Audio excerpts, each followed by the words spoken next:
မှာလှုပ်တဲ့နာရှိတယ်မလှုပ်တဲ့နာရှိတယ်မလှုပ်တဲ့နာကိုလှုပ်ရင်ဒုက္ခရောက်တယ်လှုပ်တဲ့နာလှုပ်မှချမ်းသာဒုက္ခရတယ်ဒါရှင်းရှင်းလေးလေအစာစားတဲ့အခါမှာတော့မစားတဲ့အစာစားတဲ့အစာနှစ်ခုရှိတာလမ်းခရီးဆိုလဲမသွားတဲ့ခရီးသွားတဲ့ခရီးနှစ်ခုရှိတာနော်စကားနဲ့ပတ်သက်လာလို့ရှင်လည်းမပြောတဲ့နာရဲ့ပြောတဲ့နာရဲ့နှစ်ခုရှိတယ်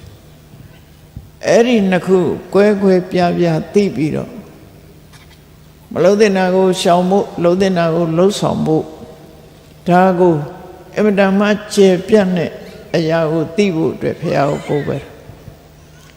ဘုရားကဟောလို့ရှိရင်လည်းလှုပ်တဲ့နာနဲ့မလှုပ်တဲ့နာခွဲခြားပြီးတော့ပဲဟောတယ်ခြုံငုံပြီးတော့ပြောလိုက်တဲ့အခါဘုရားမြတ်စွာဘုရားဟောတာကိုကြည့်သဗ္ဗပပတ္တအကရဏ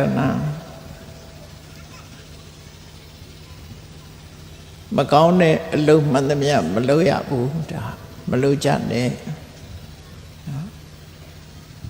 ကိုယ်အောက်တန်းနောက်တန်း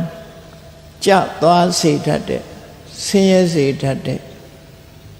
ကိုယ်တော့ချမ်းသာတဲ့ထင်ပြီးလှုပ်တာပေါ့အဲ့တော့မဟုတ်တဲ့မကောင်းတဲ့အလုပ်ကိုယ်ဒုက္ခရောက်စေတတ်တဲ့အလုပ်သူတစ်ပါးကိုဒုက္ခရောက်စေတတ်တဲ့အလုပ်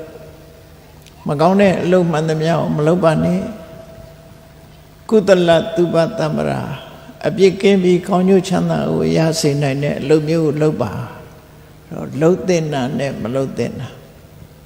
မကောင်းမှုလို့ခေါ်ကြတဲ့အကုသိုလ်မှန်သမျှမလုပ်နဲ့ကောင်းမှုလို့ခေါ်တဲ့ကုသိုလ်မှန်သမျှကိုယ်တဏ္ဍမှာဖြစ်အောင်လုပ်ဘာကြောင့်မလုံးနဲ့လို့ပြောတော့ဆိုအကုသိုလ်လုပ်ရင်သူ့ရဲ့အကျိုးသည်ဒုက္ခဝိပါကဆင်းရဲတဲ့အကျိုးပဲပေးမယ်။ဘာကြောင့်ကုသိုလ်နဲ့ကုသိုလ်ကိုလုပ်ရမလဲဆိုရင်ကုသိုလ်ရဲ့အကျိုးသည်ဒုက္ခဝိပါကကောင်းတဲ့အကျိုးကိုပေးတယ်။ကိုယ်ကလိုချင်တာကောင်းတဲ့အကျိုးကိုယ်ကလိုချင်တာဒုက္ခရတာကဒုက္ခဖြစ်နေတာ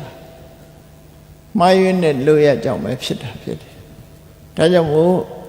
အမှန်တရားကိုသိဖို့ဘုရားကိုကိုးကွယ်တယ်အဲ့ဒီကိုးကွယ်မှုကြောင့်ကိုယ်မှာအမှန်တရားတွေဘယ်လောက်သိပြီလဲ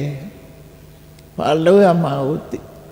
လှုပ်တဲ့နာတွေဘယ်လောက်သိပြီလဲမလှုပ်တဲ့နာတွေဘယ်လောက်သိပြီလဲဒါသိဖို့အထက်က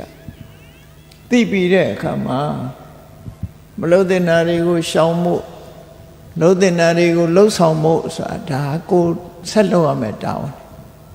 ဆက်လုပ်ရမယ်တောင်း